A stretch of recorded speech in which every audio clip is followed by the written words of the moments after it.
안녕하세요. 미래정원의 일상입니다. 오늘은 청화국 보여드릴게요. 청화국 아이는 다양한 이름으로 불리기도 하는데요.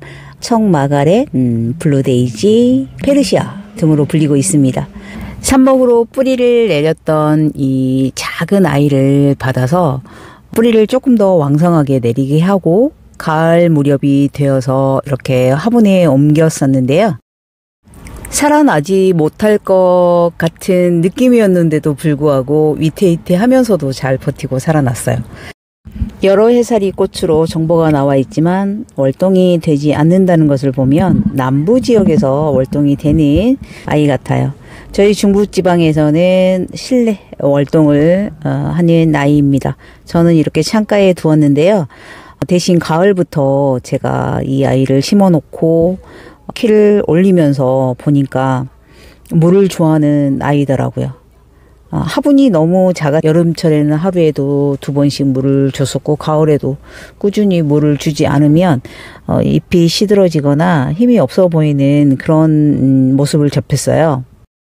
특히 화분이 이 아이와 맞지 않다는 것을 가을 무렵부터 느끼고 있었는데 자세히 보시면 아시겠지만 다육이 화분이에요. 보통 다리가 있는 옹기들은 작은 다육이 화분들이 많아요. 큰 화분들 같은 경우는 다리가 있으면 밑으로 공기가 통하기도 해서 오히려 식물들에게 좋은 영향을 주는 화분들도 있는데 작은 화분들 같은 경우는 물을 좋아하지 않는 아이들이 많이 심어지기 때문에 그런 생육 환경을 고려해서 이렇게 탄생된 아이들이죠. 근데 청화국과는 맞지 않았던 것 같습니다. 화분도 작았고요. 예, 물을 필요로 할 때 물을 많이 줄 수가 없어서 항상 물마름으로 있었던 아이였어요. 다리가 있다 보니까 또 화분 받침대로 물을 줄 수도 없었네요. 그래서 2배 정도 되는 화분으로 분갈이를 해 주었습니다. 예쁘죠? 네, 크기가 또 맞는 것 같아요.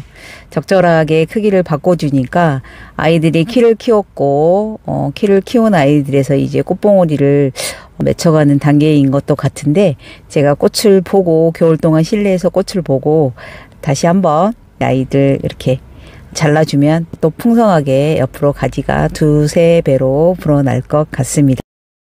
겨울 동안 꽃을 보고 싶었던 아이들도 있었고요. 그리고 다육이 작은 화분에 심어둘 걸 고려해서 제가 꽃기린을 하나 골라왔어요. 이 하나의 화분에 3개의 가지가 뻗어 있는 거예요. 대품, 중품, 소품 이렇게 나눠볼 수 있을 것 같은데 제가 이런 아이를 골랐어요. 그래서 제일 작게 삐쳐나와 있는 이 아이를 이렇게 분주해서 그 다리가 있는 다육이 화분에 심으면 예쁘겠다 싶어서 이 아이를 일부러 골라가지고 왔어요. 큰 아이는 이렇게 토분아이에 심어 주었고요. 제일 작았던 꽃기린 아이는 작은 다육이 화분에 이렇게 하나 심어 주었습니다. 물 자주 주지 않아도 되는 아이이기 때문에 이 화분에 딱 제 화분으로 찾아간 것 같습니다. 그리고 이 꽃기린 아이는 걸음 올렸습니다. 꽃이 피고 있어서 대분 올렸고요. 물은 또 자주 주지 않으니까 이 아이는 다육이 화분으로 이렇게 흙을 높게 좀 올렸어요. 겉에 마감 흙은 산야초로 덮었습니다.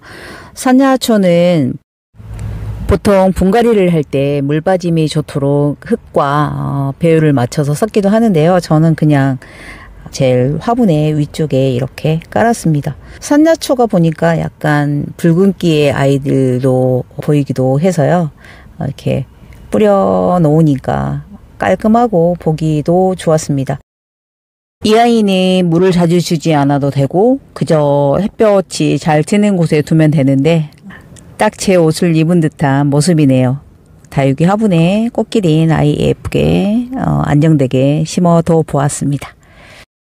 저는 다음에 또 다른 영상으로 찾아뵙겠습니다. 구독과 좋아요, 알림 버튼은 저에게 큰 힘이 됩니다. 감사합니다.